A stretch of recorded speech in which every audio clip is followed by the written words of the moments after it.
গণতন্ত্রের পক্ষে শক্তি হিসেবে সবসময় স্বাগতম জানায়। এবং আমাদের ঢাকা বিশ্ববিদ্যালয়ের ছাত্র সংসদ নির্বাচন, দেখুন, বাংলাদেশ জাতীয়তাবাদী ছাত্রদল শুধু ডাকসু নির্বাচনই নয়, গণতান্ত্রিকতার সকল কথোপকথনকেই স্বাগতম জানায়।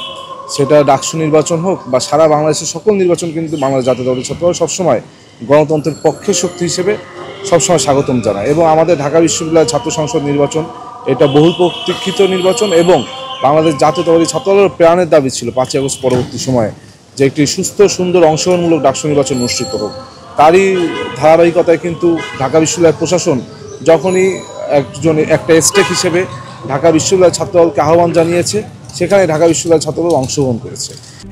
RICL TMX, যুগের পর যুগ স্থাপনা থাকে মজবুত।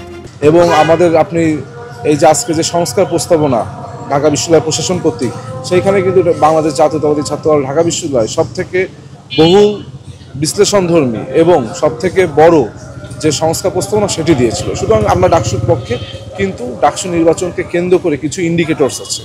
আমরা চাই এই ইন্ডিকেটরস যেমন ক্যাম্পাসের স্বাভাবিক পরিবেশ, ক্যাম্পাসের ভোটের দিনের পরিবেশ, লেভেল প্লেইং ফিল্ড সহ অংশগ্রহণমূলক একটি নির্বাচন অনুষ্ঠানের ক্ষেত্রে যে সকল ইন্ডিকেটরস আছে, এই সকল ইন্ডিকেটরসের মান উন্নয়ন, এইগুলোর মান নিশ্চিত করে একটি ডাকসু নির্বাচন সুস্থ, সুন্দর হতে পারে।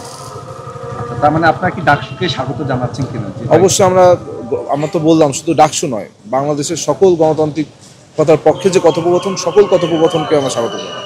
আচ্ছা, কোনো ধরনের আপনারা কি চান যে কোনো ধরনের রাজনৈতিক প্রভাব মুক্ত থাকুক কিনা এই ডাকসু নির্বাচনটা? দেখুন, রাজনৈতিক প্রভাব তো এখনও আছে, কেননা ঢাকা বিশ্ববিদ্যালয় এমন কোনো ডিপার্টমেন্ট নেই যে ডিপার্টমেন্টে যারা নীল দলের শিক্ষক ছিল তাদের বিচার করা হয়েছে। ঢাকা বিশ্ববিদ্যালয়ে এমন কোনো প্রশাসনিক ব্যক্তি নেই যারা 3 তারিখে হাসিনার পক্ষে এই বিশ্ববিদ্যালয় মিছিল করেছে, তাদের বিচার হয়েছে। ঢাকা বিশ্ববিদ্যালয়ের বিভিন্ন হলগুলোতে ছাত্রলীগ এখন অবস্থান করছে। সুতরাং রাজনৈতিক প্রভাব তো রয়েছেই, বরং আমরা চাই রাজনৈতিক প্রভাবমুক্ত থেকে যারা জুলাই আগস্ট গণ অভ্যুত্থানে ফ্যাসিবাদের দোষর ছিল তাদের একটি